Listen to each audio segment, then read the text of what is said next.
Imagine building a single tiny device, nothing but a glass tube thinner than a human hair, and watching it spontaneously fire electrical spikes over and over, just like a living neuron. No transistors, no complex circuits, just flowing ions and a clever chemical trick. That is exactly what a team in Beijing just pulled off. Wait, a device that fires like a brain cell, from a glass tube. From a glass tube. Welcome to OSCI Pod. Today we are diving into a paper that may have just built the first true nanofluidic neuron. Okay, let's back up. When we say nanofluidics, what are we actually talking about? Nanofluidics is the science of moving ions and molecules through channels so small, we are talking micrometers or nanometers across, that the walls of the channel dominate everything. The surface chemistry completely controls which ions can pass, how fast, and in which direction. Think of it like a highway where the guardrails are so close together they steer every single car. And people have been using these tiny channels to mimic biology. Exactly. Over the past decade, researchers have built nanofluidic devices that act like ionic diodes, letting ions flow one way but not the other, or like memristors, which are devices that remember how much current has passed through them. The memristor part is especially exciting because neurons use something similar, synapses that strengthen or weaken based on past activity. So synapses have been done. What was still missing? The neuron itself, specifically the ability to generate action potentials, those sharp, rhythmic spikes of electrical activity that neurons use to communicate.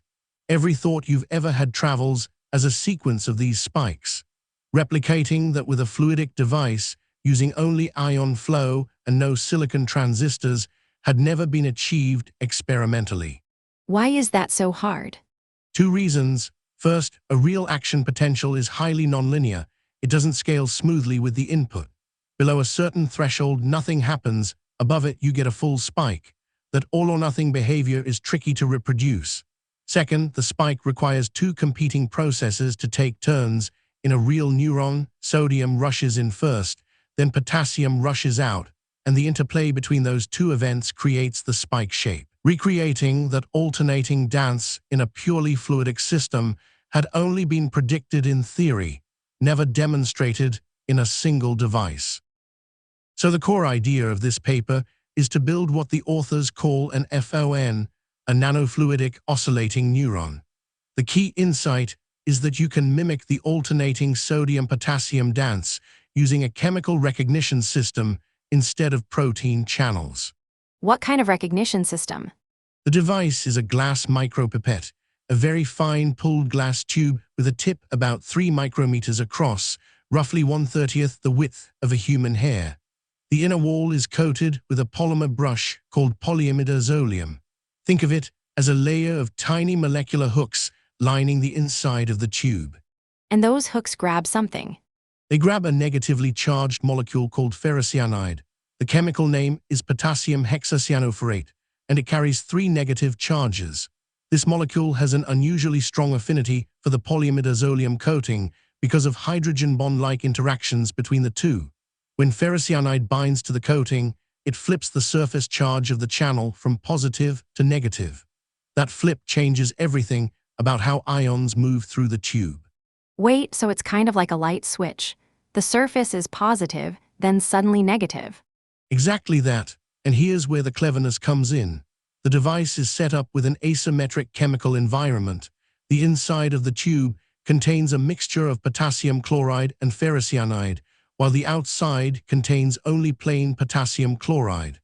That gradient creates a persistent chemical tension. The ferrocyanide wants to redistribute, and the applied voltage drives that redistribution. So the spike happens because the surface keeps flipping back and forth. Precisely, when ferrocyanide absorbs onto the polyimidazolium coating, the surface flips negative, the dominant charge carrier switches from chloride to potassium, and the conductance jumps up. But that same surface flip reverses the direction of what's called electroosmotic flow, the bulk movement of fluid that is dragged along by the electric field acting on ions near the surface. The reversed flow pushes plain potassium chloride solution in from outside, which dilutes the ferrocyanide near the tip, causing it to detach. The surface flips back, conductance drops, and the whole cycle repeats spontaneously. How did they actually build this thing? The fabrication uses a technique called surface-initiated atom transfer radical polymerization, a method for growing polymer chains directly from a surface in a controlled way. They start with a bare glass capillary, pull it into a micropipette shape using a laser puller, then chemically attach initiator molecules to the glass. From those initiators, they grow the polyimidazolium brush chains, coating the inner wall uniformly. And they confirmed the coating worked. They checked it several ways. Electron microscopy showed a uniform polymer layer on the inner surface. Electrical measurements in plain potassium chloride showed the classic signature of a coated nanopore, a current voltage curve that rectifies, meaning it passes more current in one direction than the other. And when they added ferrocyanide, the rectification inverted, confirming the charge flip behavior. How do you actually measure a spike in this device? It's not like a neuron where you stick an electrode in a cell. The measurement is actually quite similar in spirit. They place silver chloride wire electrodes at both ends of the micropipette, apply a constant voltage, and record the ion current over time. When the device is oscillating, you see a repeating pattern of sharp rises and falls in the conductance, how easily current flows, plotted against time. It looks almost identical to a trace of neuronal action potentials. And they confirmed these oscillations were real, not just noise. They did a power spectrum analysis, essentially a frequency decomposition of the signal, like breaking white light into a rainbow of colors.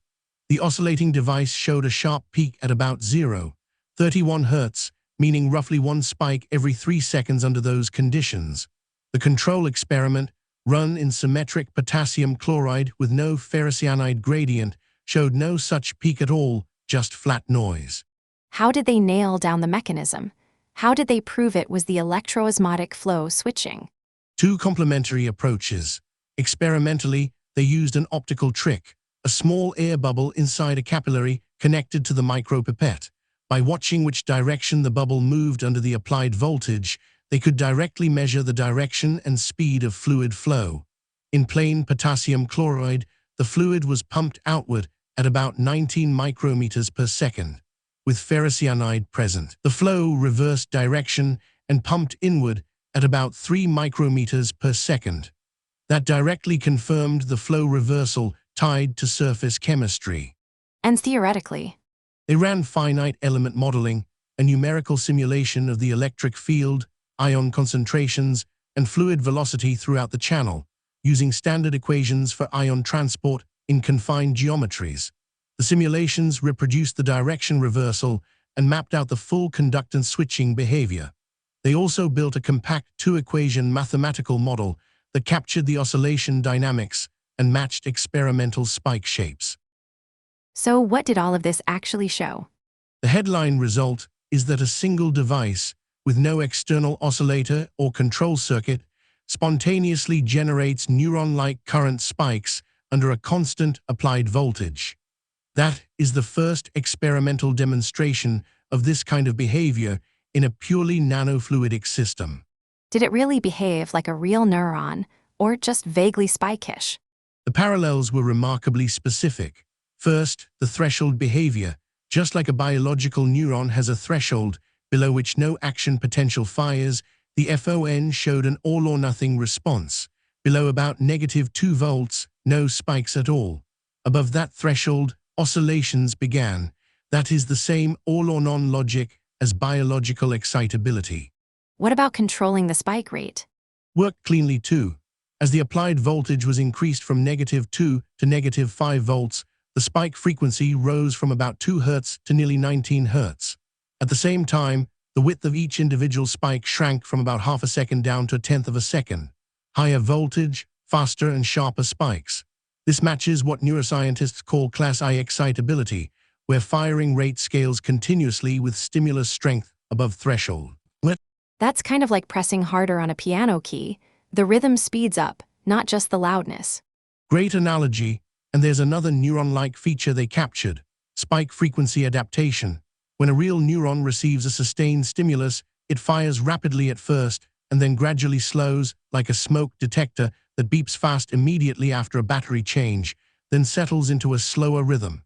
The FON showed the same behavior, a burst of fast spikes when the voltage was switched on, followed by a progressive slowing over hundreds of seconds. You mentioned the device also responds to chemical signals. How does that work? This is one of the most striking parts. Since the oscillation depends entirely on the ferrocyanide-polyimidazolium interaction, swapping the chemistry directly changes the spike pattern. The team varied 3 chemical parameters independently. First, they tried different recognition molecules. Ferrocyanide, which binds strongly to the polymer, gave the highest spike frequencies. Adenosine triphosphate, the molecule cells use for energy storage, gave slower spikes. A weaker anion, called perchlorate, barely produced spikes at all, even at high concentration. The frequency tracked the binding strength. So the device is encoding what molecule is in the solution into its firing pattern. Exactly. Second, they varied ionic strength, the background salt concentration. Higher ionic strength accelerated spiking because salt concentration changes how quickly ferrocyanide binds and releases from the polymer. Third, and most compelling, when they gradually increased the ferrocyanide concentration itself, the spike frequency first rose, peaked, and then fell back down at higher concentrations. A bell-shaped, nonlinear response, mirroring a phenomenon called stochastic resonance that is well documented in real neurons, where moderate amounts of noise actually enhance signal detection, but too much noise suppresses it. There was also something about refractory periods. That sounds very neuroscience. Yes, and this is arguably the most impressive demonstration in the paper. In real neurons, after an action potential fires, the neuron enters a refractory period, a window during which it is temporarily much harder or impossible to fire again. This prevents the neuron from being triggered continuously by a single sustained signal. The team replicated this behavior chemically. How do you replicate a refractory period with a tube of fluid? By adjusting the chemical gradient across the device. Normally, the outside solution contains no ferrocyanide, and the inside is rich in it. That strong gradient keeps the spiking threshold low. But if you add even a small amount of ferrocyanide to the outside bath, you reduce the concentration difference across the device.